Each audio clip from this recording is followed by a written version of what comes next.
Nahuli na po si KOJC founder Pastor Apollo Kibuloy. Naroon ngayon si Benji Durango live. Benji. Mga kaibigan, nandito tayo ngayon sa Camp Katitipan dito sa Davao City. At kasama natin ngayon si Brigadier General Nicolas Torre, ang Regional Director ng PNP Pro 11. Sir, gusto namin makipagkwentuhan sa inyo. Ano po ang nangyari itong maghapon na ito? At alam niyo po ba yung nangyari ng pagkakahuli or pagkakasuko ni Apollo Kibuloy? Yung pagkahuli ang particulars ng pagkahuli ni Pastor Apollo Kibuloy ay para pakitanong nyo lang sa SILG. Si SILG lang i-interview nyo dahil ang mga details nun ay hindi ko talaga alam. Okay, so pakina lang at in fairness to him, hindi ko talaga alam ang mga details na yun. Pero siya po ay nanggaling mismo dito sa Davao? I think so. I would like to think so. Na dito talaga nanggaling sa Davao dahil pinasundo ng eroplano. So, and may convoy na pinalabas sa KOJC. Ang kinikwento niyo kanina ay siya ay sinundo ng C-130 with itong convoy. Sigurado na sinundo ng C-130. Basta namataan natin ng C-130 na naglanding sa TOG 11 at pagkatapos ay merong utos sa atin na palabasin yung siyam na sasakyan doon sa hangar papunta sa loob ng airport. Pinaguide ng ating ABSEO, yung Aviation Security Group na unit natin, and then dinala sa aeroplano. So RD, ano po masasabi niyo kasi all the while, habang kayo ay busy rito, nandito pa rin talaga. At tama po yung sinasabi niyo, nandito si Apollo Kibuloy. Hindi naman tayo nagduda dun eh. There's no doubt that he's here. Ang pagtatago nga lang. At napag-aralan natin kaya medyo humaba ang ating paghahanap. Dahil napakalaki nga ng lugar.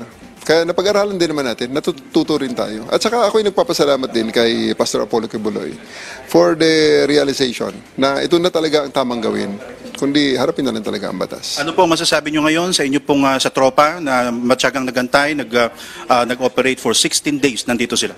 Ako'y lubos na nagpapasalamat sa ating mga kababayan. At sa ating, lalong-lalo sa ating kapulisan na nagpakahirap, nagpuhunan ng dugo, pawis, luha at pawis para ma-achieve ang mission na ito. So, maraming salamat sa inyong cooperation. At sagot ko ngayong gabi ang lechon at band. Ano naman po masasabi ninyo, General, sa mga taga-KOJC? Well, ako'y nagpapasalamat din sa ating mga kapatid sa KOJC sa kanilang kooperasyon. At may mga pagbabanghayan siguro, hindi pagkakaintindihan, at may mga engkwentrong mga maliliit lang naman. So, I do hope that this will be the start of the healing. At hindi tayo magkaaway ho. Hindi nyo ako kaaway. I just played my role. Ito po talaga ang ibinigay sa akin na role, ibinigay sa akin trabaho. Kung kaya't ginawa lang ho natin ito in accordance to how we perceive on how we do it our way. Hello, sir. Ayan po si General Torre at medyo wala pang ring pahinga at sinasabi nga niya na walang pahinga ang mga police, even siya ay wala pa rin pahinga hanggang ngayon, pero for 16 days nagkaroon ng magandang resulta itong kanilang naging operasyon. Okay, 2 linggo kayong nag-ikot. Saan kaya nagtago si Kibuloy? Tama kami. Yung sa presentation ko, tama yun. So, we do think yung mga ang mga details I'll just give you sa mga official press statement natin. Okay? So ako'y nagpapasalamat lamang sa inyong pagkakataon sa ibinigay niyo sa akin. I do hope to see you tomorrow kung medyo malinaw na ang mga detalye. Okay? Maraming salamat, General. Alright. Yan po ang ating panayam kay General Torre at medyo ini-interview rin siya ng ibang media. Pero yan muna ang update natin sa ngayon. Ang sinasabi niya kanina, wrap up lamang, hindi niya alam ang nangyari, kung paano sumuko, nahuli si Kibuloy.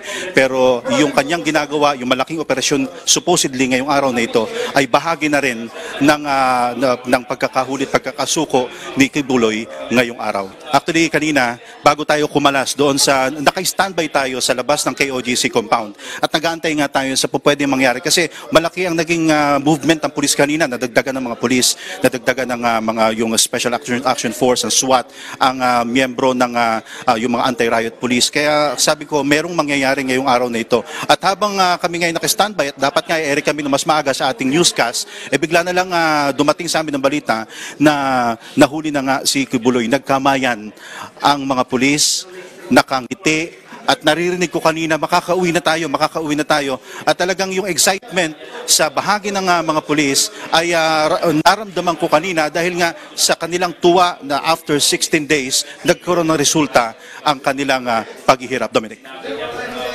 Alright, maraming salamat, Benji Durango.